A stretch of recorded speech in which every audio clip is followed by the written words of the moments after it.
Welcome, everybody, to the very first episode of Boba Talk. Hello, everybody. I'm Sonny, the founder and chief vibes officer at Codédex.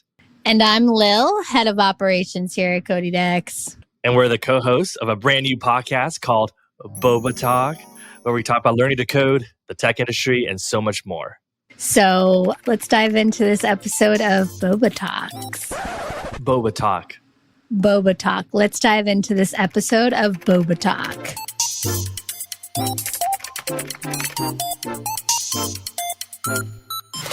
So this summer, the Codédex team and I were honored to work alongside Ellie, who came on board to support our curriculum efforts. Ellie worked on project tutorials like build a soundboard with P5JS, as well as deploy a website with Versal.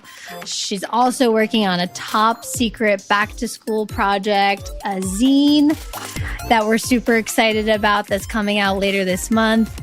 And aside from interning at Codédex, Ellie is an incoming senior at the University of Illinois, a coach for Major League Hacking, and an avid hackathon attendee, which we'll learn more about later, and also a rock climber. Go check those out. So Ellie, good to have you. Yes, it's nice to see you all again. Lil basically did the intro. Yeah, incoming senior. I study information sciences at the University of Illinois. And then I'm also minoring in game design. So that's been a really fun experience too, getting to also touch on the creative side of computer science and tech. By the way, before we kick into the first question, what are you drinking, Ellie? Yeah, so today I have a strawberry matcha latte. And then it has like nice. I got strawberry popping boba with. Wait, these are different kind of bubbles that you got? Yeah. So it's not just like regular tapioca. These like pop in your mouth. Ooh, I don't think nice. I've ever had that before. We're drinking the classic milk tea over here. Tapioca bubble. Yeah. That's right. So I think that's something that, it's a great kickoff to Boba Talks. I'm always curious about how people's passion for their chosen career field got ignited. And so let's warm up this conversation and ask Ellie, who or what inspired you to get into coding? I had started really being interested in the engineering, like hands-on side of things when I was really young. Since middle school, I've always wanted to be an engineer, and that's something that I've always had worked for. In high school, a little bit before COVID, I discovered what hackathons were, and I went to my first one all by myself in like a brand new environment where I just went in and I was like, hey, do you have a team? And they're like, no. And I was like, okay, let's be a team with like a couple other girls. We ended up winning like best design at the hackathon, and I didn't know how to code, and everyone else was kind of learning alongside with me as well. So we just wanted to make something that looked nice. And I think winning that day and also just like really getting to know other people was like really inspiring for me to learn a little bit more about like what website making was, learn a little bit more about what like coding is, just because I've always knew about it, but never actually like went into it. Right after that, COVID hit. So I had a lot of time indoors to explore that. And because I wasn't really active with my team actually doing hands-on building because of sort of that barrier with COVID, not being able to see anyone in person, I took a lot of time by myself, just like learning to code. And that really inspired me to then keep forward and sort of learn Java, learn JavaScript, and then learn more obviously about web development. That's awesome. By the way, Ellie, just to get the listeners understanding, how would you describe hackathon in one or two sentences? Yes. So a hackathon, in case anyone has not heard of it, it's usually like a 24 to 36-hour event that goes on, and basically you have to build a project within that certain time frame. And so these are usually hosted by schools that'll give you like certain tracks or themes that you can follow for your project. And then there are usually prizes that are at the end. Highly recommend for any new beginners. I think there's a huge misconception that hackathons for really intermediate advanced coders, but honestly, this is one thing I regret. If I can go back in time, I'd love to go to a hackathon when I was in college. Yeah. Lead up to the next question. What is your biggest challenge in staying motivated toward your coding or career goals? One of my biggest challenges that I've sort of have gone throughout maybe like this past like 3 years of college has been that it's really easy for me to compare myself, I think, to others. I feel that, some people started coding a lot earlier than I did. Sometimes I don't really get to zoom out a little bit of like understanding that, we all sort of come from different paths, different journeys. And, in the moment, you see someone that's like doing better than you doing better Oh, than yeah. you in quotes. And it's really easy to compare yourself or start to think that you don't really belong in the same space that they do. And I think that's been the biggest challenge for me to be motivated, because what is the point if I can't catch up, sort of thing. But I think that I've been sort of trying to steer away from that a little bit. Again, understanding that I'm in a certain path, other people are on different paths. And I think I'm really happy with the stuff that I've gotten to do, even if it, might not be what other people think is like definition of success, sort of thing. And also just focusing on the things that I like to do and how that completely is different from other people's interests. So, Ellie, you mentioned that, some of the challenges in college is just kind of keeping up with the Joneses, so to speak, and your peers, and kind of staying abreast of all the new tech innovations and tools and all of that.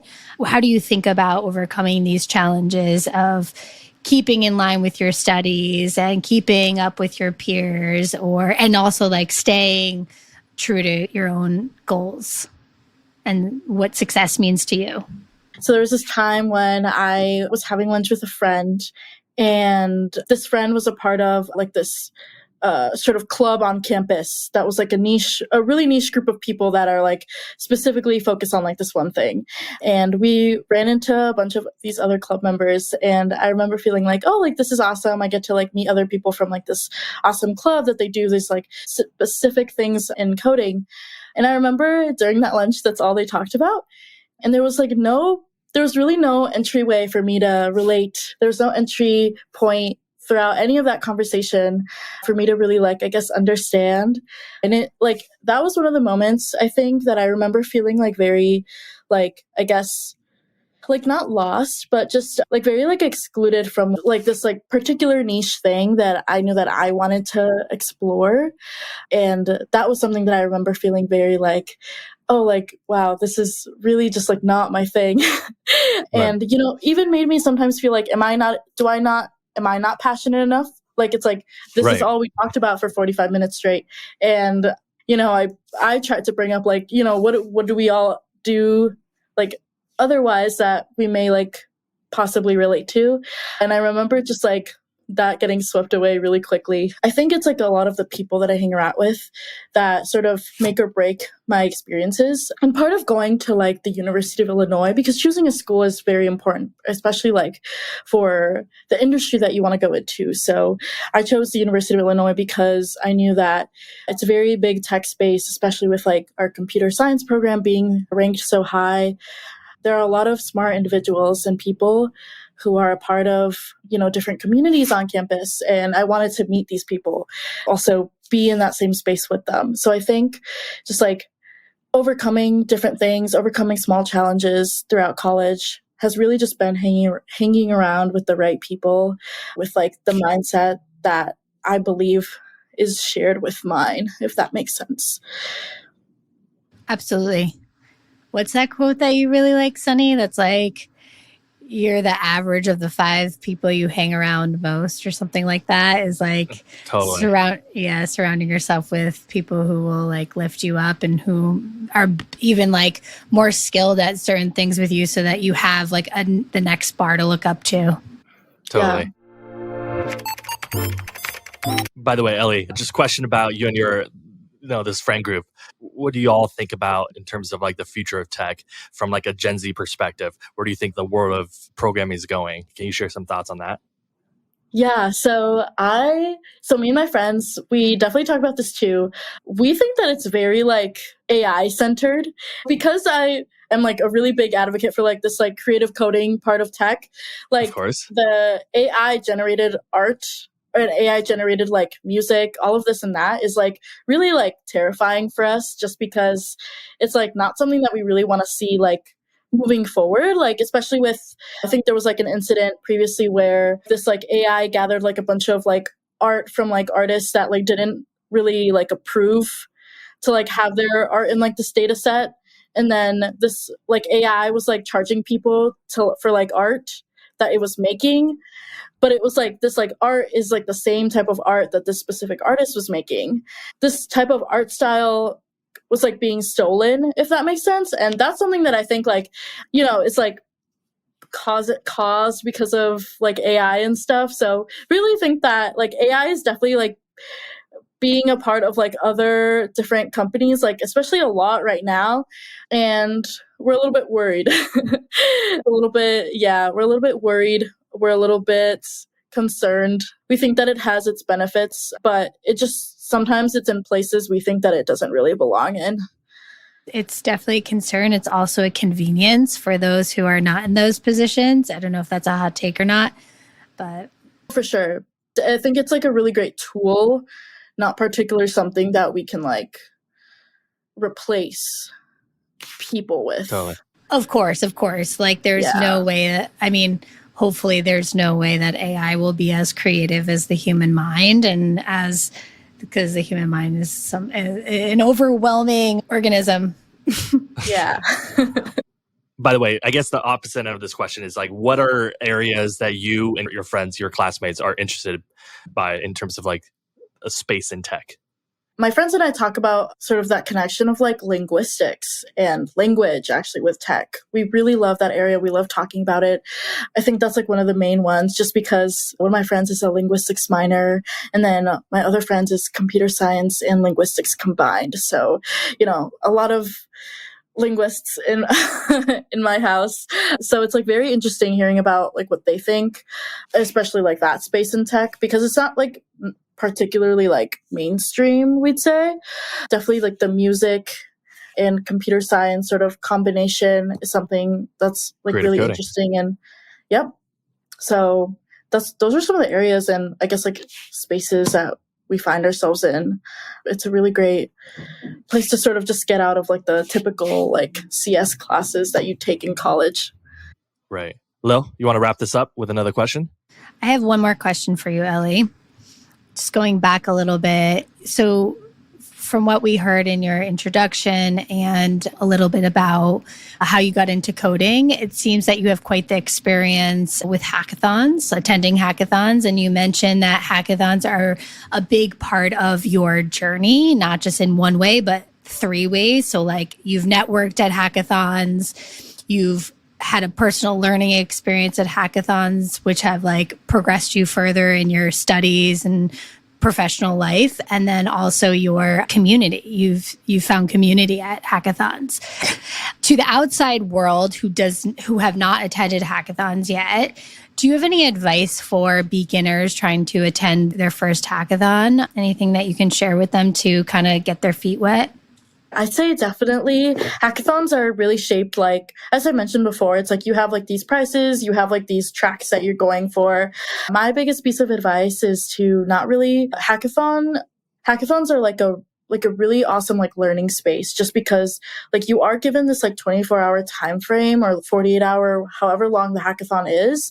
And like you learn stuff so fast because you are like you're immediately tested, right? It's like, oh, like build authentication for like a web app. And it's like, you don't know how to do that like off the top of your mind. So then you go and then you learn how to do that. And then you like learn how to add styling to a page, or you learn how to add text to a page, right? It's like you sort of like learn all of these things so quickly, so fast.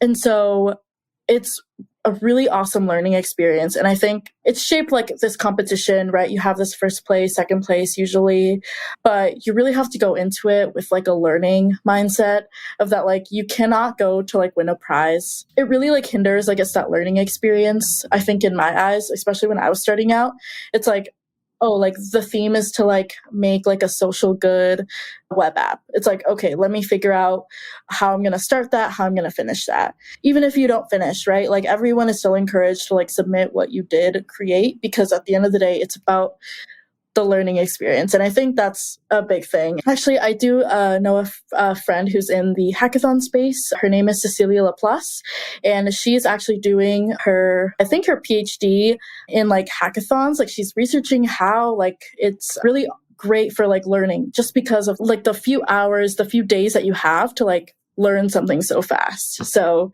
it's really great. It's really awesome. Wait, by the way, how many hackathons have you been, Ellie? I think like combined like with like online ones and like in person, I'd say like over 40 in the past like 3 years. Dang. So- Okay, so you're a hackathon super user. Which one has been your favorite? Top two. So as a hackathon coach, how I have been a coach for the past like year and a half, I'd say that my best coaching experience was the Uncommon Hacks at U Chicago 2021. I think that was just an awesome, like, I was just really integrated with the team, the organizing team super well. They did an amazing job, provided such an amazing event, and they're all really awesome. I think in terms of like the one that I've like attended, I'd say, let's see. Ooh, this one's hard. This one's a lot. I definitely had to say also like Hack GT is also Georgia Tech. one of my favorite events as well. Just Cool. like really awesome.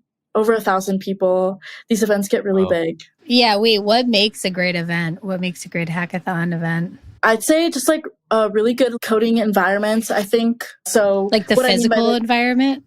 Yeah, so physical environment matters. Sometimes it's been like, here's like it's like their gym, like in like a basement, and it's like not, like the vibes are not that awesome. So there are hackathons like that. But I'd say also just like the people, so the organizers have to like really care. I think when you can see that care, I think that makes a great event. Obviously also just like making sure that food is on time, making sure that judging is on time, so not wasting hackers' time, I think is also what makes a good event.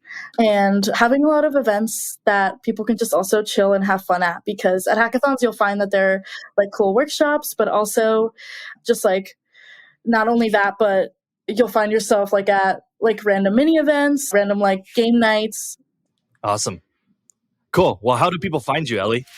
I have like my tech Twitter where I like repost a bunch of like tech stuff, and that's at EXRLLA on Twitter. And then you can also find me on Instagram at elliecodes.py. Awesome.